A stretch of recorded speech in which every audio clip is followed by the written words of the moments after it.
আসসালামু আলাইকুম।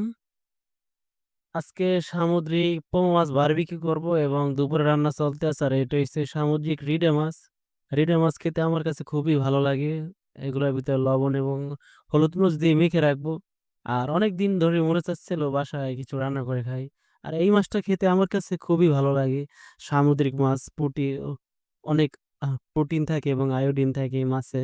যা আপনার অনেক শরীরে ভিটামিন যা দেশি মাছে অনেকটাই নাই। আর বর্তমানে তো ফার্মের মাছ দেখা যায় চাষের মাছ। এতে প্রচুর পরিমাণে ভিটামিন নাই, ক্যালোরি নাই। ভাতও প্রায় হয়ে গেছে। অনেকক্ষণ হইছে বসাইছি। মাছ ভাজি করব। ভাত হয়ে গেছে নামাই রাখি নাইলে আবার জাউ হয়ে যাবে। এই চাউলটা অনেকটা নরম হয়ে যায় খুব দ্রুত সময়ের ভিতরে। আর মাল গালতে আমার একটা খুব ভয় লাগে। দেখা যায় অনেক সময় একবার তো মার গালতে যেয়ে আমার প্যান্টটা আমার হাতের উপরে পড়ছে। খুব ক্ষুধা লাগছে তাও কি করব? মানে সকালে অল্প কয়টা ভাত খাইছি। আর এখন এই যে মাছটা ভাজি করে রাখবো আর বারবিকিউটা আগে বসায় দেব। চুলাটা দিয়ে রাখছি। কারণ হিট আছে প্রচুর পরিমাণে। এইটায় মসলা-টসলা সব মাখায় দিয়ে রাখছি একটু পানি উঠছিলে। আর এটা দেখা যায় তাপটা কম লাগে। আর এই চুলাটায় রান্না করলে অনেকটা মানে সময় বেশি লাগে। আর বিদ্যুৎ বিলটাও কিন্তু অনেক ওঠে। আর দেখা যায় পেঁয়াজ-টেয়াজ এটা কাটা বাকি রইছে। এটা কাইটা রাইখে দেব, ছেঁচা দিয়ে রাখবো। আর রসুনটা ছেঁচা দিলে বেশি ভালো হয়। কারণ আমার বাসায় তো পাটা নাই যে পাটা দিয়া আমি বাটবো। তাই ছেঁচনি কি আরছি। এদিকে আবার চুলাটা গরম হয়ে গেছে পাতিলটা। তেলটা দিয়ে দিলাম। আর এই চুলাগুলায় এই যে পাতিলটায় তেল কম দিলে দেখা যায় অনেকটা মানে খুব তেল কম লাগে। আর দেখা যায় খুব অল্প সময়ের ভিতরে। আজকে একটু স্টাইলিং করলাম বটি দিয়ে না কেটে চাকু দিয়ে কাটতেছি। এতে কাটতে গেলে অনেকটা সময় লাগে আর এটা পোষায় না। আর আমার রান্নাঘরটা অনেকটা নিচু। আমার মাথার উপরে কিন্তু ক্যামেরাটা এবং দেখা যায় এটা অনেকটা নিচু যাতে আমার কাজ করতে অনেকটা কষ্ট হয়।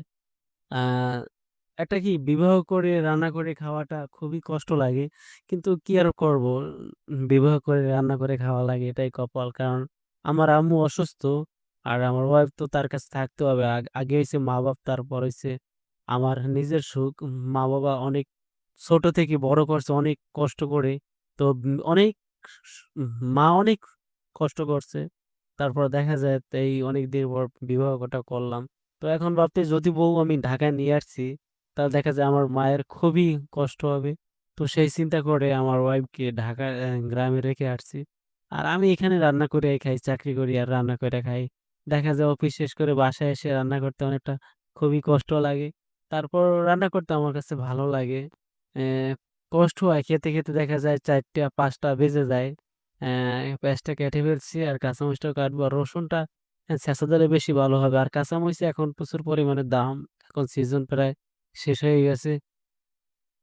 এদিকে তেলটা গরম হয়ে গেছে মাছটা দিয়ে। এটা কিন্তু সব ধরনের মসলা মেখে দিছি। এইটাই হইছে আমার বারবিকিউ। তো অনেকদিন পর সামুদ্রিক বারবিকিউ খাবো। আমার কাছে ভালো লাগে বারবিকিউ। আর মাছ ফ্রাই তো এমনিতেও বেশি ভালো লাগে। কারণ মাছটা খেতেও কিন্তু খুব সুস্বাদু। আমার কাছে অনেকটা ভালো লাগে। দেখা যায় খুব অল্প সময়ের ভিতরে দেখা যায় এটা করা যায়। মানে খেতেও খুব স্বাদ লাগে। তো ভাবতেছি যে এখানে কিছু মসলা এই বুদ্ধিটা কিন্তু ভালো করছি। যেখানে এই যে মসলাটা ছিল, তেলটা মানে হলুদ মরিচটা এটা ফেলে দেব। তার চেয়ে এটার ভিতরে আবার মাছটা মেখে রাখছি। আর এখানে কিন্তু অনেক মসলা ছিল। তো ধুয়েই ফেলে দিলে কিন্তু ভালো হতো না। একসাথে ২ টা কাজ হয়ে গেল। এদিকে মাছের মসলা দিয়ে এই মাছটা মাখানো হয়ে গেল। সত্যি দারুণ ছিল। আর এই মাছটা খেতে এই মাছটা যদি বড় মাছটা না আমার কাছে খুব বেশি ভালো লাগে। কারণ হইছে এটা যত মাছ বড় বেশি হবে ততই কিন্তু স্বাদ বেশি লাগে। সেইজন্য এখন কি করা স্বাদ বেশি লাগলেও আমার তো খেতে হবে। এছাড়া উপায় নাই। আজকে একটু অন্য স্টাইলে কাটাকাটি করলাম। এরকম একটা ঝামেলা। পেঁয়াজটা কিন্তু ভালো করে কুচি হয় নাই। কারণ চাকু দিয়ে তো এইভাবে কিন্তু কাটা যায় না। আর কি বলবো মানে ভয়েস ওভার দিচ্ছি আমার পেটে খুবই ক্ষুধা। ওইদিকে রান্না চলতেছে।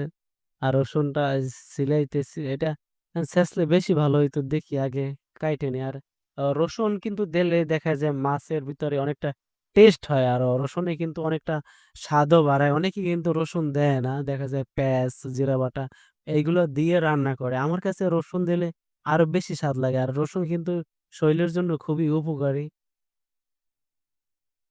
একটু ধুইয়ে নিই। ময়লা আছে বোঝা যাচ্ছে। তারপর কিছু করার নেই। আজকে এভাবেই সব কাটবো। কারণ চাকু দিয়ে কাটতেছি। এদিকে ভোল্টেজটা অনেকটা দেওয়া আছে চুলায়। আর এই চুলাটা কিনে একটা ভুল করছি। কারণ কি জানেন? এই চুলাটায় বেশি পাওয়ার দিলে তারপর হিট হয়। তার আগে হিট হয় না। দেখা যায় ১০০০ এ ৮০০ ২০০ তে দিলে তারপরও হিট হয় না। মানে কি বলবো? মানে বিদ্যুৎ বিল ওঠে অনেক টাকা। দেখা যায় ভাত তরকারি রান্না করলে একটু ছেঁচে নিলে ভালো হইতেছে। দেখছেন?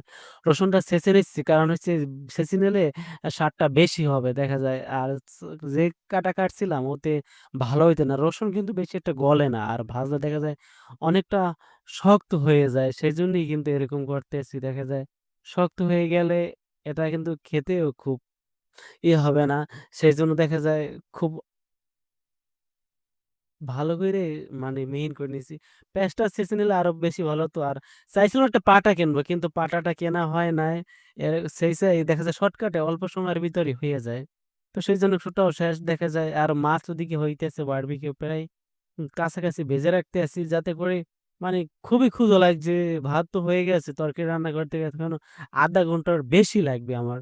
তারপর যাক কষ্ট করলে কেষ্ট মেলে। অনেকটা চেষ্টা করতেছি। ভালো কিছু করার জন্য সবাই আমার ভিডিওগুলা ভালো লাগলে অবশ্যই আমার চ্যানেলটি সাবস্ক্রাইব করে দেবেন এবং ভিডিওতে লাইক, কমেন্ট করবেন। যে আমার ভিডিওগুলা কেমন লাগে? আমার চ্যানেলের নাম কিন্তু বিবাহিত ব্যাচেলর। দেখা যায় এই নামে কিন্তু অনেকগুলো চ্যানেল আছে। কিন্তু আমার যে একটা চ্যানেলের লোগোটা দেখে তারপর আপনার ভিডিওগুলো দেখবেন। দেখা যায় অনেকে কিন্তু চুরি কইরা ভিডিও আপলোড করে। কারণ করতেই পারে। দেখা যায় এরকম কিন্তু এখন বর্তমান সময়ে হয়। মাছটা একটু উল্টাই দিয়ে এক সাইড হয়ে গেছে বিধায় আমার খুব ঘুম পাচ্ছে। ভয়েস ওভার সময় দেখতেছেন খুবই ঘুম পাচ্ছে। কিছু করার নাই। এদিকে মাছটা হয়ে গেছে। আরেক সাইড হয়ে গেলে দেখে উঠেই ফেলবো। আর এদিকে মাছটা রান্না করব। কি বলবো? বাইরে থেকে প্রচুর পরিমাণে বাতাস আসতেছে।